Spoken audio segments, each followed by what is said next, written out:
You've probably heard of the Sea Peoples, that they are essentially blamed for everything bad that happened in the world 3,200 years ago. But did they really cause the Bronze Age collapse?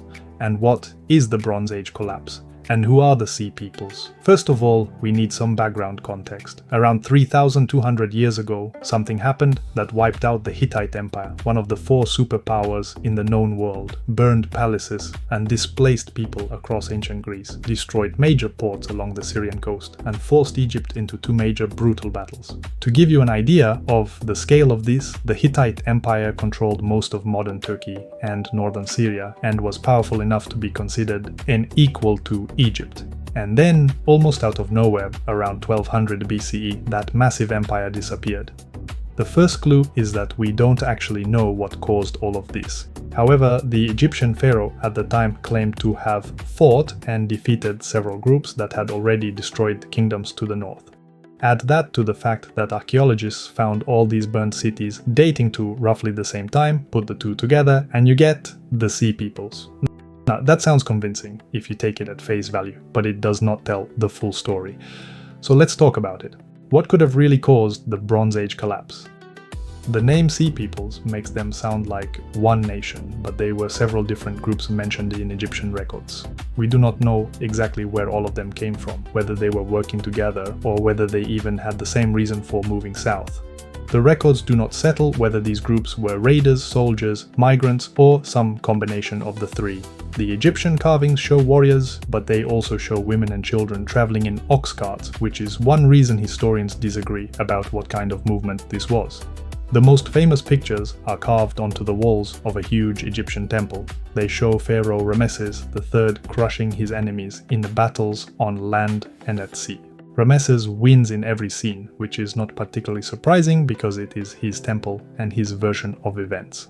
Those carvings are evidence that Egypt fought these groups during the crisis. They do not establish that the same people destroyed every palace from Greece to Syria. We get a much closer look at the crisis from a wealthy trading port on the coast of modern Syria.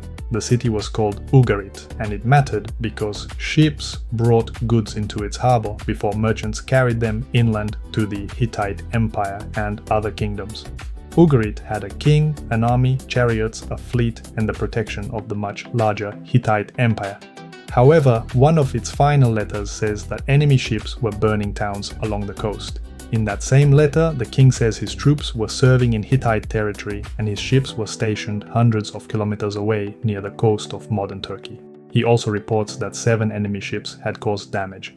The letter never calls those attackers the Sea Peoples, so we cannot assume they were the same groups Egypt fought.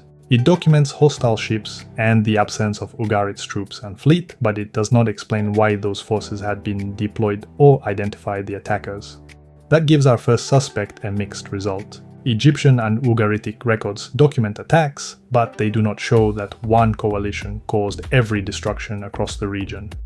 That leaves us with another question. What other pressures were these kingdoms facing during the same period? The second suspect starts with something much less dramatic than an invading fleet: failed harvests. Scientists have studied ancient pollen and sediment from places including modern Syria and Cyprus. Some of that evidence points to a long period of drier weather around the end of the Bronze Age, although the exact dates and severity were not the same everywhere.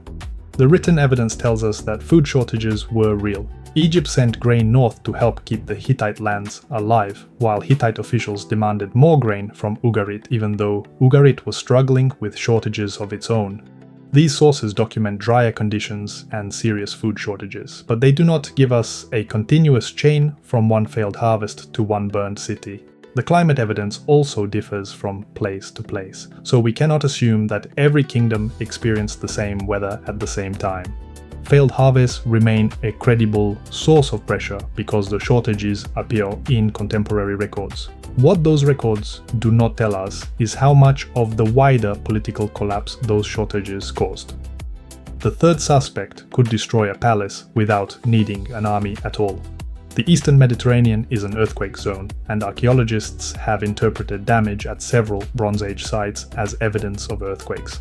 That interpretation is not always certain because collapsed masonry can have more than one cause.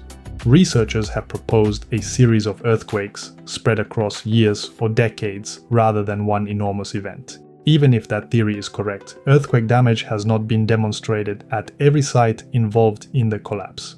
Earthquakes may explain the destruction of some cities, but the evidence does not support them as one answer for the whole map. Our fourth suspect comes from inside the kingdoms themselves. The palace governments in ancient Greece controlled land, collected goods, assigned work, and handed out rations. We know this because their clerks kept records on clay tablets using an early form of Greek called linear B. These were basically administrative notes listing workers, sheep, grain, bronze, weapons, and who was supposed to receive what. One of those palaces stood near the modern Greek town of Pylos.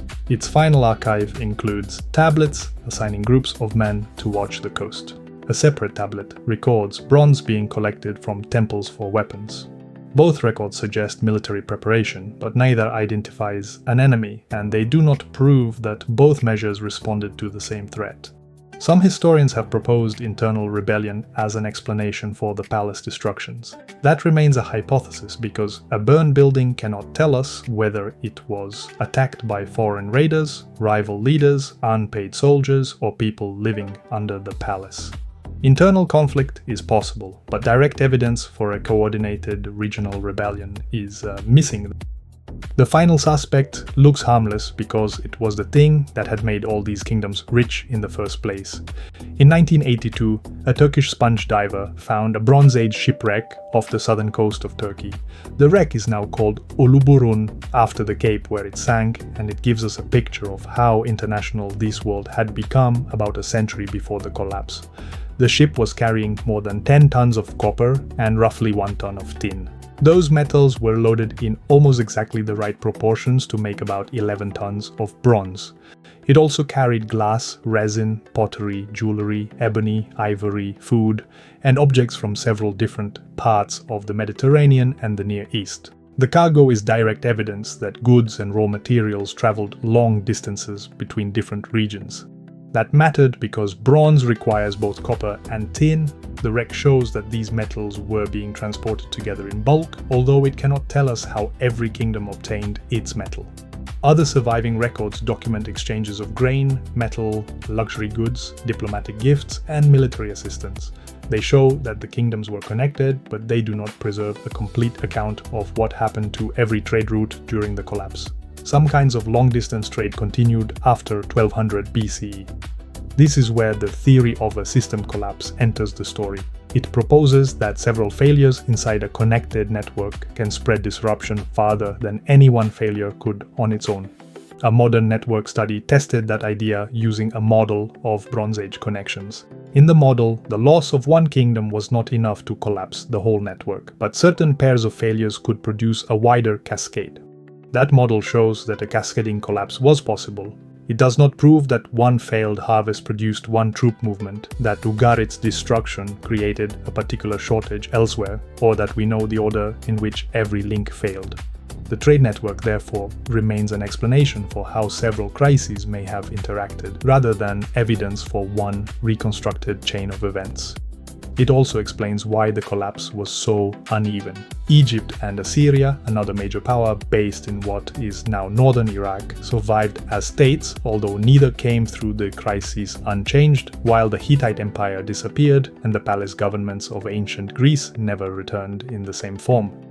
The people did not disappear. They continued farming, trading, fighting, raising families, and building new communities. What disappeared in many places was the palace government that had controlled the old system. So who destroyed the Bronze Age? No single culprit has been proven. Egyptian and Ugaritic records document attacks, climate evidence, and letters document drought and food shortages. Some sites may show earthquake damage, and internal rebellion remains a proposed explanation for some palace destructions. The kingdoms were connected through trade and diplomacy, and modern models show how several simultaneous failures could spread through such a network. The surviving evidence does not allow us to reconstruct one exact sequence for the entire region. The Sea Peoples became the face of the collapse because Egypt left us enormous pictures of them, and modern historians gave them the best name. They were part of what happened, but they did not cause everything bad in the world 3,200 years ago.